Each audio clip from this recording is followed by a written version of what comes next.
嗨，大家好，我是探评书。今天是2025年4月13号。这一期咱们继续聊聊俄罗斯入侵乌克兰，看一看乌克兰战场上也有什么变化。今天是俄罗斯侵略乌克兰的第1145天，也是乌军进入库尔斯克的第251天。根据乌克兰媒体报道，在过去一天里，俄罗斯付出了1420人的伤亡代价，另外被摧毁了3辆坦克、12辆装甲车、70套火炮系统。以及各种其他军事装备。本来以为特朗普帮助普京之后，俄罗斯每天的伤亡会降低到1000人以下，但是到目前为止并没有，双方交战烈度是在持续升级。乌克兰发动的这次打击发生在乌克兰南部赫尔松地区，乌克兰空军出动米格29战斗机，精确摧毁了俄罗斯2处指挥所。战斗机释放的是2枚法国提供的铁锤精确制导炸弹。在乌克兰的顿涅茨克地区，在卡索菲亚尔，乌克兰军队发动反击，成功收复了城市南部的部分阵地。乌克兰特种部队深入俄军后方进行突袭，在库尔斯克州俘获14名俄军人员，其中包含3名军官，另歼灭约30名敌军。交火后，残余俄军最终选择投降。这个网上也有视频，就是在库尔斯克的一部分俄军居然被乌克兰的特种部队给俘获生擒。这个乌克兰总统泽连斯基说：“他说我探望了在顿涅茨克地区和库尔斯克地区执行作战任务时受伤的我军战士，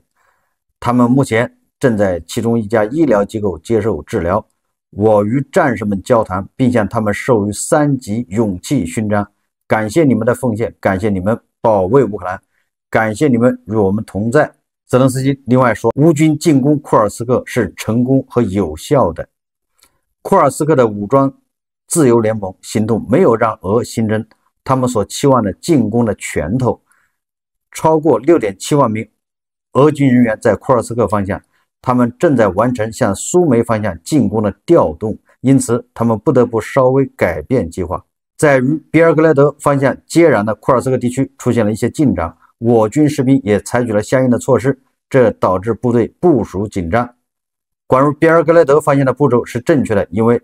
他们的目的是迫使俄国军队在哈尔科夫和苏梅方向不要形成任何拳头。今年年初，俄军在库尔斯克州猛攻了数月，终于夺回苏贾等城镇，把乌军逼退到了边缘地带，大幅削弱了乌军深入俄领土的象征性意义，谈判形势显得更加有利于俄方。但是就在此时，乌军突然调转枪口，在比尔格莱德州撕开了一道口子。泽连斯基表面上说是为了保护哈尔科夫和苏梅的边境，但实际上都能看出来，这分明是乌克兰以攻代守，为未来的谈判积攒筹码。从战术层面看，乌军此举可谓一石三鸟。第一个是通过多点施压，开辟新战线，让俄军不得不分兵防守，减轻东部战场的压力。其二，突入俄本土制造政治震撼，动摇俄方民众对战争长期化的信心。第三，以实际控制区作为谈判桌上的砝码，为停火后的领土划分争取主动权。面对乌军的突袭，俄军反应迅速。一名俄军军官透露，他们通过无人机锁定乌军位置，再用火力切断退路，把乌军部分困在了扎波罗热方向。这种隔离战术实际上就是先用无人机侦察锁定目标，再以火力覆盖切断其退路。这个打法在库尔斯克利用过，如今在比尔格莱德战场上再次实施。俄军显然是打算在比尔格莱德复制相同的模式。所以俄罗斯国防部报道说，陆军航空兵突击队在库尔斯克边境地区打击乌军装甲车。国防部称，由卡52短吻鳄武装侦察直升机、米28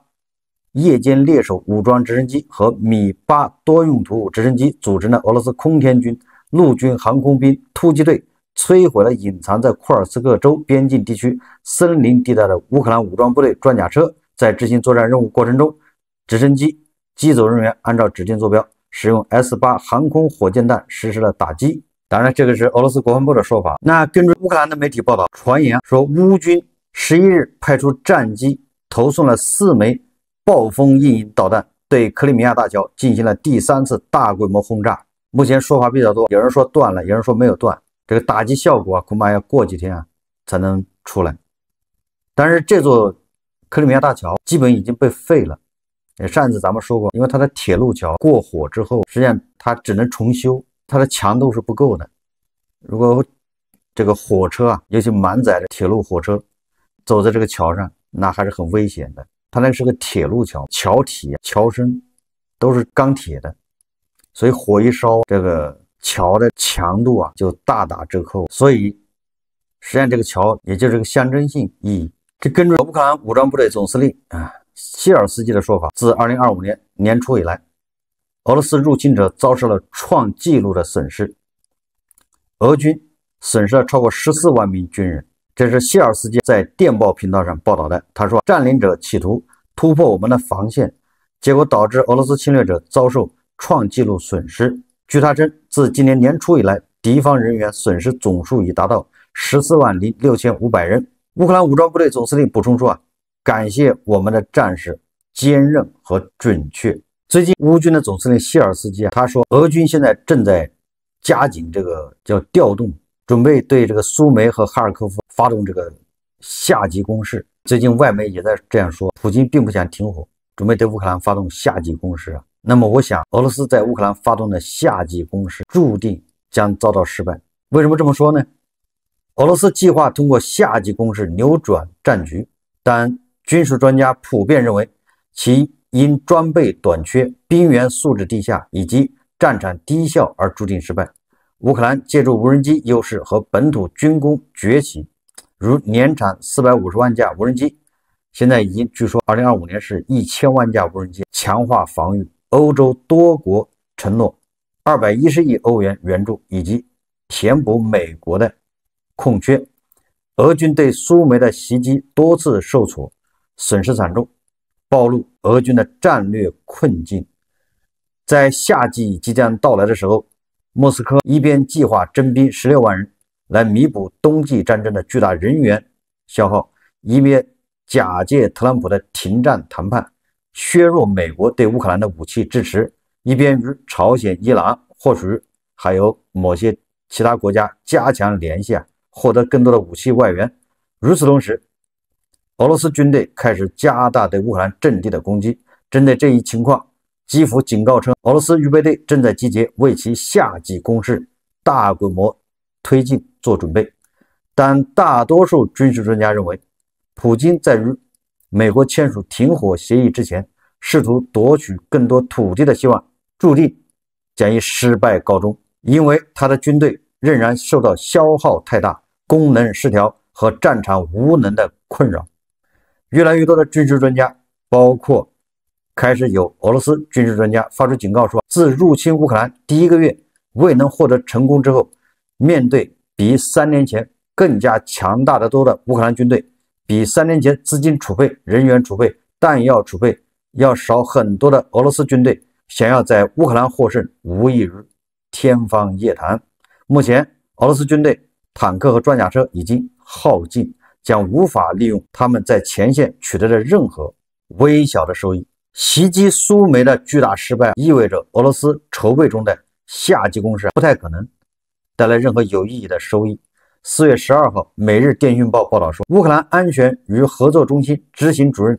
德米特罗·日梅洛告诉该报记者说目前俄罗斯在前线的任何进攻都是不可能的。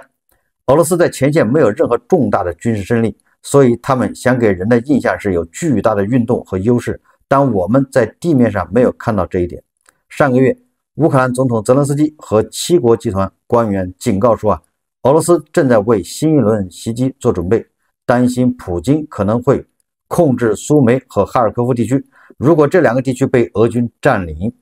可能会让普京在未来的谈判桌上占据上风。周三，乌克兰军事首长谢尔斯基宣布，俄罗斯的夏季攻势已经开始，并指出最近几周俄罗斯对乌克兰袭击的数量翻了一番。但独立的第三方保卫民主基金会俄罗斯项目副主任约翰·哈迪表示俄罗斯筹备中的夏季攻势，攻击规模的扩大不太可能带来任何有意义的收益。哈迪说我们看到的只是突击节奏的激增，但规模非常小。他们可以在乌克兰防线上劈出一个洞，但他们无法打穿那个洞并实现快速可能的重大突破。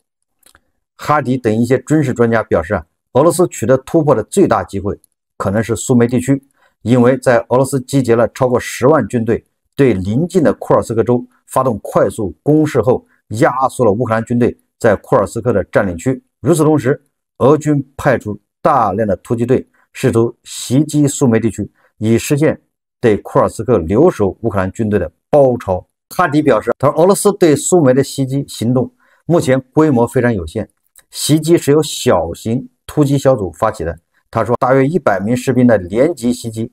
都很少见。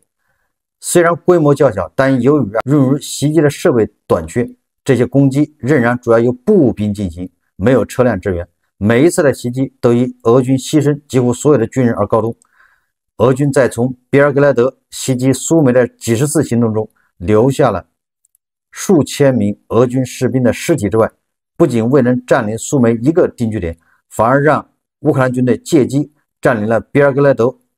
靠近库尔斯克的数个定居点，将俄罗斯本土的战火从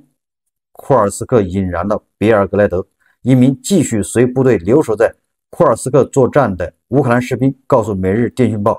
他们的部队仍然留守在库尔斯克俄罗斯本土作战，每天都在消耗试图解放库尔斯克的俄罗斯士兵。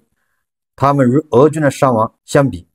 不到俄军的 5%。仅在过去1年，俄罗斯就损失了大约40万士兵、3000辆坦克和9000辆装甲车，还有至少13000门火炮系统被摧毁。哈迪说，如果你看看俄罗斯军火库存中剩下的东西，尤其是那些可以使用的东西，你就知道俄罗斯的军火库会变得相当低。我预计到今年年底，他们将努力从伊朗、朝鲜甚至其他国家提取更多军火，如果不这样，他们将完全耗尽。俄罗斯自己生产的已经跟不上了，库存也差不多了，只能从伊朗、朝鲜去买武器。另外，由于乌克兰有能力使用无人机打击这个俄军，俄罗斯不太可能让足够的部队就位以实现突破。也就是俄军要针对乌军的这么多无人机，2025年乌军要生产1000万架无人机，这什么概念？每名俄军脑袋上都可能有10架无人机。德米特罗·日梅洛表示，俄罗斯相对于乌克兰的主要优势在于其压倒性的军队人数。上周，普京下令又征召16万名俄罗斯公民参军，但约翰·哈迪认为这些部队没有接受过太多训练，最多1个月，有时只有几天。这是俄罗斯为了保持对乌克兰的压力而做出的有意识的选择，将这些部队扔进众所周知的绞肉机，而不是花时间在战争继续期间投资于重建部队质量，这是普京重大的失误。恐怕普京也没时间和金钱做这件事，把人召集起之后，简单的培训就扔到前线。约翰·哈迪解释说，乌克兰的主要重点是防止太多的俄罗斯士兵在某个时候聚集，这可能会让他们有足够的优势来突破防御。而乌克兰军队对无人机的熟练使用，已经使俄罗斯难以在前线及周围大规模移动其士兵或车辆。乌克兰的战争期间做了一件非常正确的事情，就是一直在扩大他们相比俄罗斯占据了优势的无人机部队。总的来说乌克兰依靠其庞大的无人机和其他无人系统来弥补了士兵和炮火的不足，因此他们很好的适应了如俄罗斯的战斗方式。第三一点，即使美国犹豫不决，乌克兰和欧洲也有足够的能力应对俄罗斯的夏季猛攻。普京孤注一掷征召16万新兵来发动夏季攻势，或许压注于美国不再积极地援助乌克兰，但实际上，即使美国完全退出对乌克兰的武器援助，乌克兰和欧洲也有足够的能力应对俄罗斯的夏季攻势。这是因为乌克兰的军工生产能力在美国和欧洲军火商的巨大投资中迅速恢复，也就是乌军现在1/3的武器是自己生产的，这个成就非常了不起。普京灭乌之战硬生生的打出了一个强大的乌克兰军队和乌克兰的军事工业。最近3年中，欧洲和美国已经从直接向乌克兰提供军火援助，发展到支持他们军火生产企业在乌克兰投资军火生产线。这个就是挪威他们和丹麦搞的这种模式，给乌克兰的军工企业给他们下订单，买他们155毫米的炮弹，把这个炮弹又援助给乌军。通过这种方式，那乌克兰的军工企业得到了长足的发展。根据新闻周刊的报道说，截至2024年底，乌克兰军事制造业可以提供乌军所需的40%的军火，计划到2025年7月可以达到50%以上，也就一半可以自己生产。与此同时，欧洲也加大了对乌克兰的援助力度，力图填补美国退出的援助空缺。在来自50个国家的国防部长参加的第27次布鲁塞尔会议上，乌克兰的欧洲盟友已承诺向基辅提供210亿欧元的新一轮军事支持，承诺提供防空导弹和其他装备，试图填补特朗普领导下的美国优先事项发生变化所留下的空白。英国国防大臣约翰希利表示，这是战争的关键1年，这些承诺将向莫斯科发出强烈的信号。美国国防部长郝克塞斯远程参加了会议，他告诉盟友，美国感谢他们的工作，其中援助的一半以上，4年内110亿欧元的援助来自德国。德国的援助计划主要集中在火炮上。皮斯托留斯表示，就是德国国防部长，他说德国将派出10万发火炮弹药、25辆步兵战车、15辆主战坦克、100套地面监视雷达和120套便携式防空系统，还有4套防空系统和300枚爱国者导弹。周五宣布的支持还包括来自英国和挪威的各自4.5亿英镑的一揽子计划，用于资助乌克兰的雷达系统、反坦克系统、车辆维修和数十架、10万架无人机。这笔钱是英国今年早些时候承诺的45亿英镑的一部分。也就是说，即便在美国战略很模糊，有可能不支持乌克兰的情况下，这个俄罗斯在乌克兰发动夏季攻势也是注定要失败。简单点说，俄罗斯的战败只是时间问题。4月12号，乌克兰战略工业部部长叫斯梅塔宁宣布，乌克兰正在致力于研制爱国者防空导弹系统的类似系统。乌克兰战略工业部长指出，目前乌克兰还没有爱国者防空导弹系统的类似产品，但乌克兰国防工业正在实施相应的研制项目。据这位乌克兰部长介绍，乌克兰已经能够生产此类导弹防御系统的国家进行了谈判。你看，你美国人不支持爱国者导弹系统，乌克兰人自己研发。我们再看拉姆施泰因会议，说这个会议创下了2025年盟友对乌克兰援助的新纪录。2025年将成为盟友对乌克兰提供军事援助最多的一年。这样的承诺于4月11日在北约布鲁塞尔总部举行的乌克兰防务联络小组拉姆施泰因会上作出。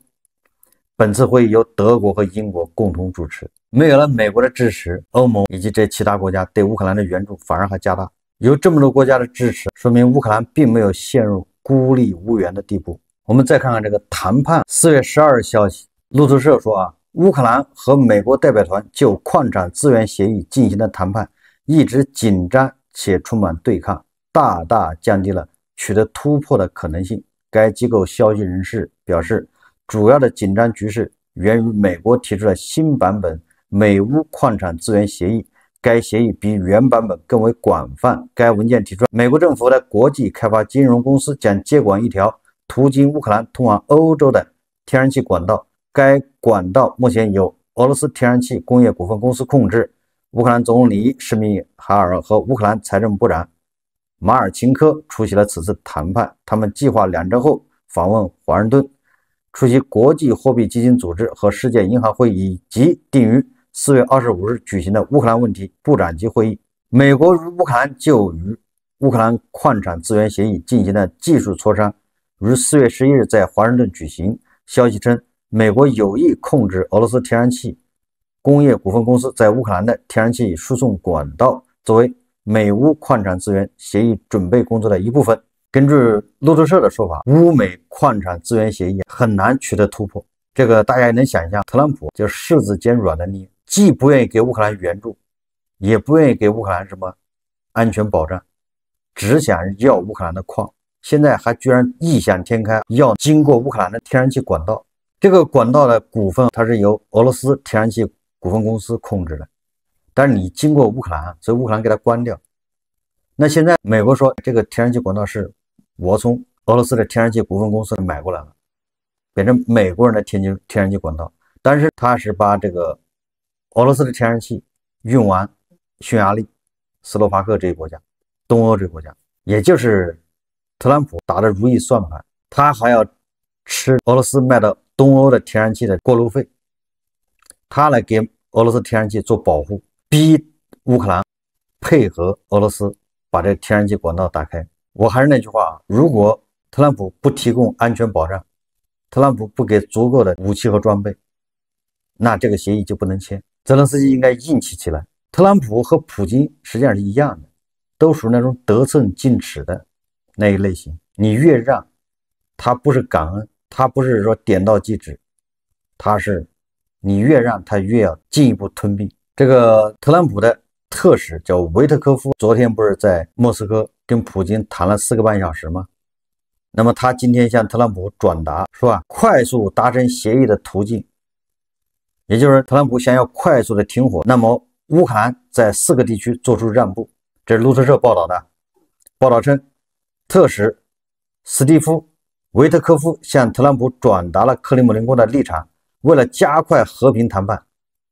俄罗斯要求对卢甘斯克、顿涅茨克、扎波罗热和赫尔松4个地区实现完全控制。但现在赫尔松还只控制了一半，这个扎波罗热也只有60%吧，卢甘斯克、顿涅茨克也没有100%控制，还有一部分在乌军手上。普京居然要求你特朗普不要停火吗？那可以，你得让乌克兰把他那些控制的地方还得交给俄罗斯，就停火了。居然这个特使维特科夫还大言不惭地向特朗普汇报，如果要快速达成协议，那最好把那乌东4个州完整的交给俄罗斯。俄军占领的那是俄罗斯的，俄军没有占领的也是俄罗斯的。那你说要你这个特朗普干啥？要你维特科夫跑去干啥？直接给人跪一下，那泽连斯基去跪了不就完了吗？还为什么要中间商？你这种斡旋协调谁不会？那就是让乌克兰让泽连斯基无条件投降。大家还记得这个特朗普的叫俄乌特使凯洛格，当然了，他现在只是乌克兰的特使了。俄罗斯这边因为普京不喜欢他，凯洛格就是负责游说乌克兰的。这个凯洛格的态度跟维特科夫就不一样了，跟特朗普也不太一样。凯洛格他对《泰晤士报》说，他主张在乌克兰建立一个不涉及美国的盟军责任区和区域。他的意思有点类似于2战之后德国的，就是柏林模式。凯洛格的这个计划也不是什么好计划，他自己也没说清楚。但是有一点是明确的，就是美国他不派部队，由欧洲派部队。那乌克兰和俄罗斯的这个区域怎么划分，他也没说清楚，这个是核心问题。领土是到底怎么分？那普京和维特科夫他认为把乌东4个州给俄罗斯就行了。显然这凯勒格是不同意这个方案的，但是他也没能给出新的方案。我们再看看特朗普本人，这个媒体说，失望的特朗普在乌克兰问题上为普京设定了一个艰难的最后期限。美国总统特朗普为普京在乌克兰实现停火设定了严格的最后期限。这个媒体援引消息人士的话报道了这一消息。据消息人士说，特朗普给普京的最后期限是4月底。据悉，美国领导人特朗普对最近几周乌克兰和谈没有取得重大进展而感到失望。据悉，他曾一度表示被普京的言论激怒。该报道说，根据特朗普的最后期限，如果乌克兰在4月底之前不能实现停火，美国领导人可能会实施额外的反俄制裁，或要求国会通过新的制裁法案。我们很快会知道，在几周内，而不是几个月内，俄罗斯对和平是否认真。我希望如此。这是卢比奥在布鲁塞尔北约峰会上说的话。几周已经过去了，看看特朗普到底敢不敢对这个普京呲个牙，露出一下他的獠牙。特朗普到底是个嘴炮呢，还是真的怒？咱们拭目以待啊。目前看，特朗普是被普京耍得团团转，可以说普京的态度那是绝对配合特朗普，给足特朗普面子，但是一步也不会为特朗普退让。特朗普越想停火，他越不听话，好话说尽，坏事干绝。好，这期节目我们就聊到这里，感谢大家收看。如果喜欢我的节目，欢迎订阅转发，也可以在下方留言评论，谢谢大家。